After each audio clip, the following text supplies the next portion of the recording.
I'm John Skinner, and this supports my book Fishing for Summer Flounder, Fluke, Jigging from Shore, Boat, and Kayak, and you can learn more about the book at flounderbook.com.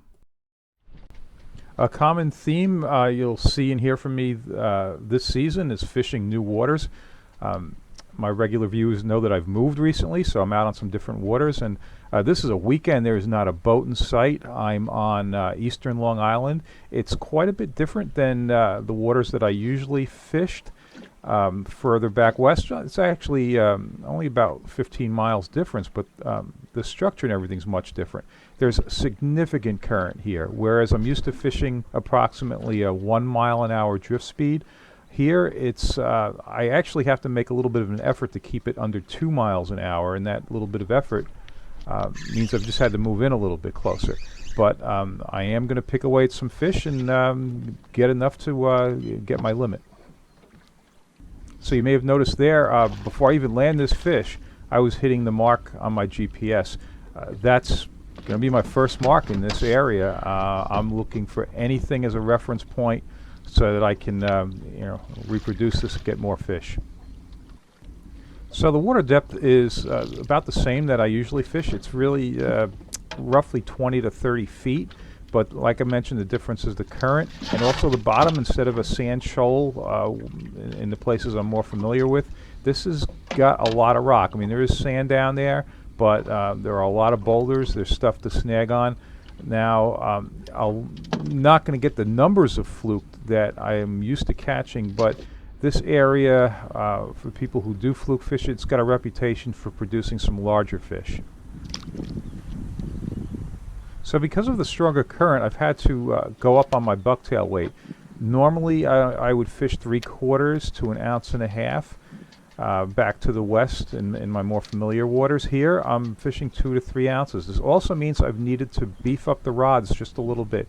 I often use the tsunami rods that are rated 10 to 20 pound test line. Now I'm more in the rating of 15 to 25 pound test to make sure that as I jig those heavier jigs, I get a lot of bounce on the jig. I don't want to be just flexing the bend in the rod when I try to put motion on the jig. I want that jig to be bouncing. Now, with the hope that there's some larger fish around this area, I'm fishing larger grubs. Instead of using the 4-inch Berkley Gulp alive swimming mullets that I often use, I'm using the 5-inch, and also on that top hook, that's a 6.5-inch Gulp Nemesis. So that's got a really nice profile, great swimming action, and it's something that I've used out on the ocean reef for bigger fish, and I want to use it around this structure with the hopes of nailing something a little bit bigger than these. But hey, these are fine. I'm fishing on a 19-inch minimum limit, so this is no problem. This one's definitely going to make it. And that bucktail is a 2-ounce Spro. I don't know if you could see it there, but that fish has got quite a belly, a bulge in its belly. And when I cleaned it, that was a whole squid, a big whole squid that was in its stomach. And of course, these are great eating, and something you can do to make them even better eating is to bleed them out. It's easy to do. This is slightly taller than a 5-gallon bucket. Put some water in there, get a sharp knife, 1 slit through the gills, drop the fish in the bucket, and then forget about them for a couple of minutes. It will bleed out, and you'll notice the difference when you clean the fish. There'll be much less blood. It will freeze better. Just great all around.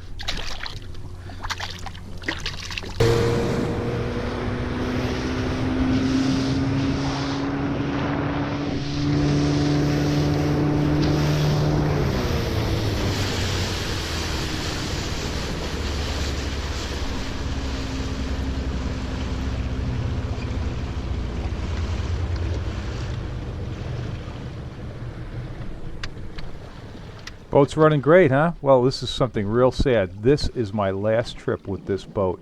And if you follow my videos, you'll have seen this boat many times. I've had it a long time.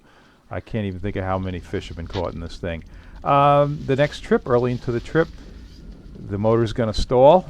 And when I got home, I was not able to get spark.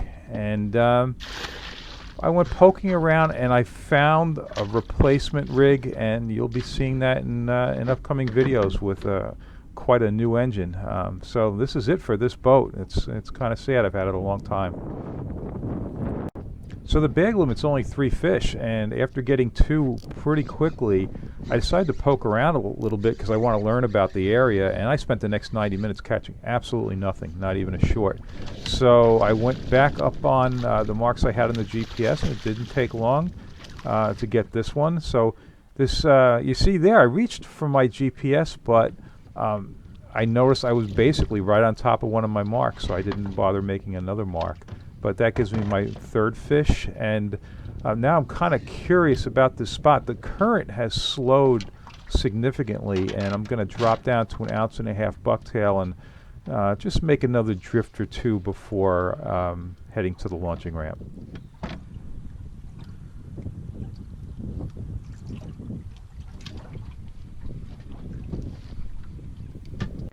So take notice that brown thing wrapped in a yellow rope right ahead of the console. You're going to see what that's used for in about a minute or so, and it's going to be pretty important.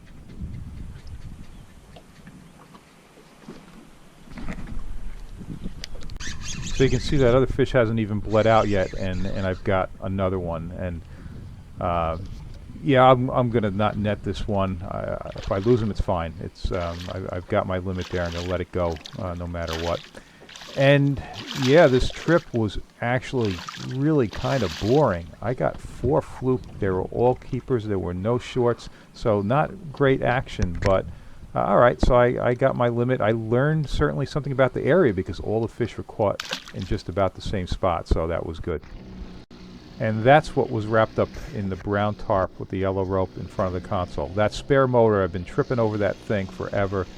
But you know what? I really needed it this time, and I do not want to be out there stranded on the water, and that's not going to happen. And you know, it's important to make sure those spare motors run. That motor started up second shot, and it's got me headed for port, and I'm right now just a couple hundred yards from the little harbor where I launched, and I'm going to make it in just fine. So it's good to have a spare motor. And you'll see me next time fishing out of a different boat. Thanks for watching.